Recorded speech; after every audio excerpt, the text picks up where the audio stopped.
Pahula dito eh. Diba? Wala, hindi pa kami sure kung ano yan. Kaya good luck sa mga manguhula. Samantala, eto na guys, nothing beats the classic Filipino dish na adobo, syempre. And I know na may kanya-kanya kayong bias sa luto ng adobo. Di ba, Kaloy? Well, ako, ang bias ko yung tuyo, tapos Ako rin. yung may dinurog na atay.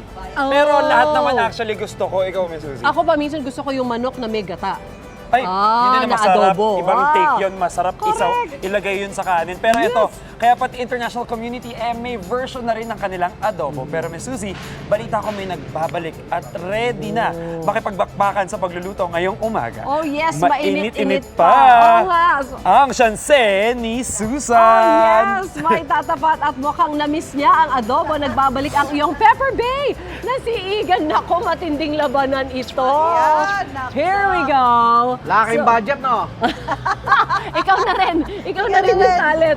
So Pepper guys, Bay. it's an adobo cook-off. Ano bang lulutuin ninyo? Ano mga style ng adobo, ate? Well, ito sa akin not Pamper, your pamper. usual adobo, Oh, di ba? okay. You listen, Kaloy. I will. I will. Adobong dilaw na manok. Ayan. parang yun At yun. with sibuyas. Oh, I see. Sibuyas? Ayan, nilagyan ko na Ikaw naman, Igan, sibuyas. ano sa'yo? Ayan. Ay, sa akin naman ito, syempre doon tayo sa classic pero binabalik-balikan. Classic Yun. pork adobo. Ako, yan Sabi yung ng iba, type mo. tuyo. Tuyo. Adobo, tuyo. manok, lahat. Kakainin ko yan basta Correct. adobo. Naku, okay guys, tuloy Pork na ako, natin ang chicken inyong siya. pagluluto. Enjoy! Ayan. Kami mag-enjoy mamaya. Eto, Ginisa ko manonood na kami. yung aking bawang at sibuyas. At pwede ko na rin ilagay ang chicken. Ayan. Ilagay na natin ang chicken. So ito, walang toyo. Ang magiging kulay ng kanyang sabaw ay dilaw dahil nga ang ilalagay natin ay turmeric. Oy, healthy ang turmeric ha. Lagyan na natin ang ating turmeric. Ayan.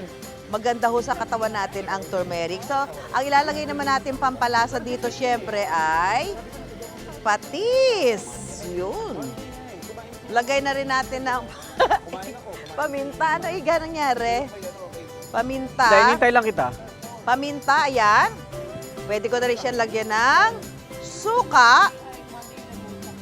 At iintayin na lang natin siyang kumulo. Ayan, hanggang sa lumambot yung karne. It's your turn, Igan. Ay, parang ganun din eh. Igisa muna natin itong ating mga baboy dito. Teka ha, ayusin lang natin ito. Ayan.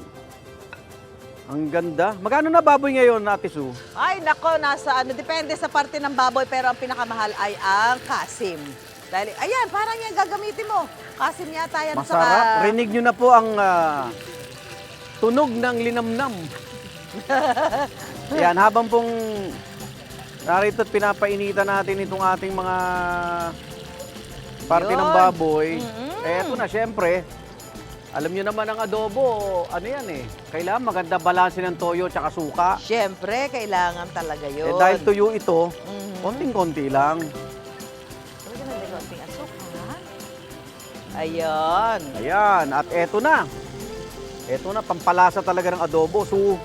Suka! Ayun. Ayun, amoy na agad, oh. Sarap. So, parang Oh, ayun na, oh.